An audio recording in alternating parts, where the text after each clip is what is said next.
Hello, हाय दोस्तों, कैसे हैं आप लोग? सब ठीक ठाक हैं? ठीक है। मेरी छोटी सी स्टोरी है जो शुरुआत कर रहा हूँ।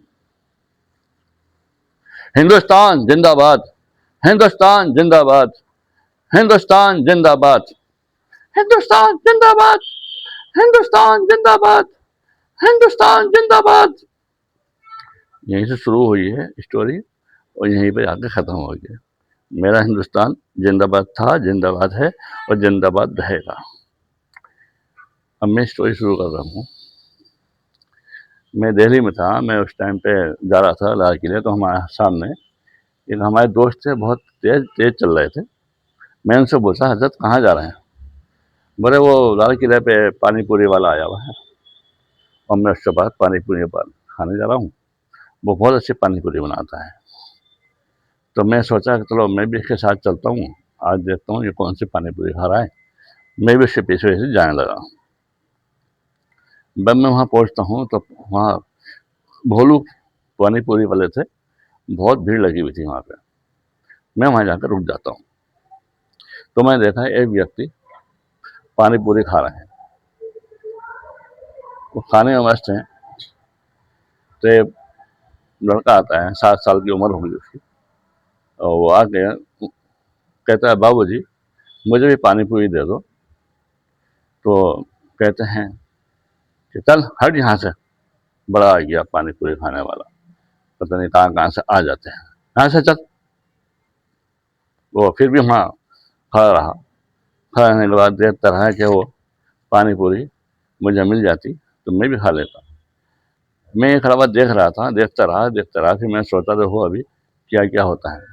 फिर वो बालक को देख खड़ा रहा। उसने बाद में फिर उस बच्चे ने क्या करा, उस बाबूजी का थोड़ी सी पैंट पकड़ के हिलाई कि बाबूजी मुझे भी पानी पूरी दे दो ना।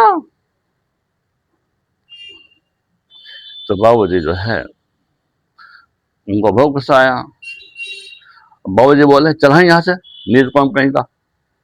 बोले कहाँ कहाँ से आ जाते हैं? जीरो बेटे जीरो, जीरो बेटे सन्नाटा है तू, ये किसी काम का नहीं है, समझे नहीं? चल यहाँ से निकल जा। टूटन फूटन कहीं के साले यहीं पे आने को हो। ये पूरी पानी पूरी खाना उन्होंने हराम कर दिया। और यह कह के उन्होंने जो था उस बच्चे के लात मार दी। जब बच्चे के लात मारी तो बच्चे जो था दूर जाके गिरा। मैं देख के बर्दाश्त नहीं कर पाया। मैं एकदम मैं उससे बढ़ा और बढ़ने के बाद में मैं आगे उसको मैंने उठाया। उसके पाँव में चोट लग चुकी थी। कोई बात नहीं, उठा के बाद में उससे बोला, मुझे बहुत साया मैंने देखा वो व्यक्ति जो पौने पूरी खाए थे कहाँ चले गए। मैंने हौसला आज उनसे दो दो हाथ हो जाए, लेकिन वो जा चुके थे। कोई बात नहीं, मैंने वो बच्चे उठाया। मैंने कहा चल मैं तुझे पानी पूरी ला के देता हूँ। मैंने उसे पानी पूरी ला के दी। उन्हें पानी पूरी को पत्ते हाथ में लिए और एक तो को भागा। तेज तेज चलने लगा। जब फिर पाँव में चोट लग चुकी थी, उसके पाँव में लड़ा के चल रहा था। मैंने कहा भाई कहाँ जा रहा हो, पहले खा लो, घर के लिए और ले जाना। वो उसने मेरी बात नहीं सुनी और वो चलता रहा। चलते चलते आगे चला। चलने के बाद में मैदान था। उस मैदान में जाने के बाद वो जो था एक झोपड़ी में जाकर रुका और झोपड़ी में जाकर बोला, दादी अम्मा, दादी अम्मा। चिल्लाया और वो वहाँ पे था, अंदर चला गया। थोड़ी देर में एक बुजुर्ग औरत आती हैं। मुझे हाथ जोड़ के नमस्ते किया। मैंने उनको नमस्ते किया और वो अब उन्हें देखा कि बच्चे का खून निकल रहा है। मैंने कहा ये ऐसे ऐसे बात क्या हो गया। और बोला ये बहुत अफसोस की बात है, मैंने से इसकी गलती नहीं है भाई साहब। वो ऐसा था, हमारे किसी ज़माने में हम जब बचपन थे, मुझे अपना बचपन याद आ गया था और मैंने सिर्फ सुना नहीं, मेरा पोता है। मैंने कहा ऐसे ऐसे बात है, मैं जब छोटी थी तो हम फला फला लाल किले पे जाके पानी पूरी खाया करते थे और जाकर पानी पूरी खाते थे हम। तो खाने के बाद में हमें अच्छा लगता था, काश इतना अच्छा मौसम हो रहा है, आज इस मौसम में मुझे भी पानी पूरी मिल जाता। जब इसने ये बात सुनी, सुनने के बाद में ये था घर से बाहर भाग गया। मैं सोचता रहा कि ये क्यों भागा। उसके बाद में ये अब आ रहे हैं, और ये कहने के बाद में वो रोने लगी। उनकी आँखों में आँसू आ गए और मैंने सोचा कि क्यों रो रही हैं? मैंने, बहन ऐसे क्यों रो रही हैं? ऐसा क्या हो गया? देखो भाई साहब, ऐसा है, मेरा बहुत बड़ा परिवार था और किसी वजह से मैंने अपने बेटे को और बहू को खो दिया। मैंने, ऐसा क्या हुआ था? बोले क्या बताऊँ, मैं बता दो। बोले कुछ अज्ञात लोगों ने मेरे घर में आग लगा दी, मेरे घर को जला दिया, और भगदड़ में क्या क्या हुआ। मैं अपने मेरे पोते को लेकर भागी, छोटा था, और कैसे तरह मैंने भी जान बचाई, लेकिन मेरा बेटा और मेरी बहू कुछ राख में जल के खत्म हो गए। जब से बेसहारा औरत हूँ और यहाँ पर इस झोपड़ी में रहती हूँ, और कैसे कैसे मैं अर्ना करती हूँ ये मेरा ईश्वर जानता है। तो उनकी रुदास सुनकर मेरी आंखों में आंसू आने लगे। मैंने कहा बहन, और मैं सोचने लगा कि मैं अब क्या करूं। फिर मैंने हिम्मत बनाई, अच्छा बहन मैं चलता हूँ अब। और मैं जो था चलने के लिए मुड़ा, मुझे वो देखती रही।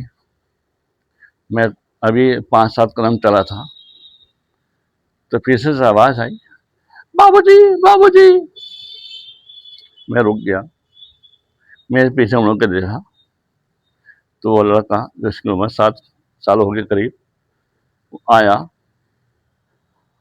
और भाग कर उसने मेरा हाथ पकड़ लिया और मुझसे कहने लगा, बाबूजी मैं भी पढ़ना चाहता हूँ, क्या मुझे आप पढ़ा सकते हैं? मेरी आंखों में आंसू आ गए। ये सुनने के बाद मैं घुटनों बल बोला, बैठा, बैठ कर बोला, मैं कोई बाबूजी नहीं हूँ, तुम जैसा सिंपल सा इंसान हूँ, लेकिन आपने मुझसे उम्मीद रखी है तो ये सब बहुत बड़ा है। मैं आपकी उम्मीद को जरूर पूरा करूँगा। मैं आप पूरी कोशिश करूँगा आपको पढ़ाने के लिए, और पढ़ाऊँगा, और मेरा लक्ष्य है। ये बात सुनने के बाद मैं, उसकी आंखों में खुशी के आंसू आए और मुस्कुराया। ठीक है, मैं पढ़ने को तैयार हूँ। यहाँ पर मेरा एक थोड़ा सा एक सोच है, पैगाम है आप लोगों के लिए। मैं पैगाम तो देने काबिल नहीं हूँ, छोटा सा इंसान हूँ, लेकिन मेरी सोच यही है कि हमारे हिंदुस्तान की जो आबादी है तकरीबन 140 करोड़ है।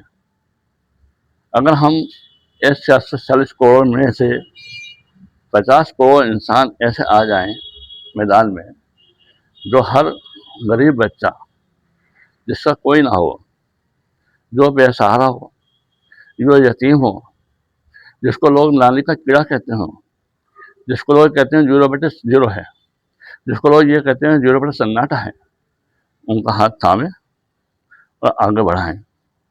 यही मेरी लोगों से विनती है।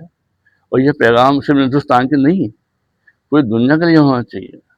हम बुरा को बुरा कहकर छोड़ देते हैं, जबकि हमें चाहिए हम बुरा का साथ दें।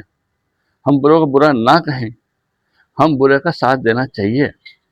अच्छे को और अच्छा बनाएं, बुरे को हम अच्छा बनाने की कोशिश करें। अगर हम 50 करोड़ इंसान हर साल नए साल की खुशी में 2026 में हम ये प्रतिज्ञा कर लें कि हम 50 करोड़ बच्चे हर साल शिक्षित करेंगे, तो हमारे हिंदुस्तान के अंदर कोई बच्चा अशिक्षित नहीं रहेगा, शिक्षित रहेगा, और हमारा हिंदुस्तान शिक्षित कराएगा।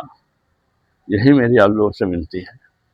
हम गुटखा खाते हैं, हम गुटखा खा के थूक देते हैं, हम ये समझेंगे हमने 4 गुटखे और खा लिए, ये बच्चे को हम पढ़ाएंगे, ये बच्चों को हम काबिल करेंगे, ये बच्चों को हम इस काबिल बनाएंगे कि वो दुनिया में उसका नाम हो। हम शराब पीते हैं, हम 2 पैक और ज़्यादा पिएँगे। ये सोच लेंगे 2 पैक इसके नाम के हैं, इस बच्चे के इतने बच्चे हैं।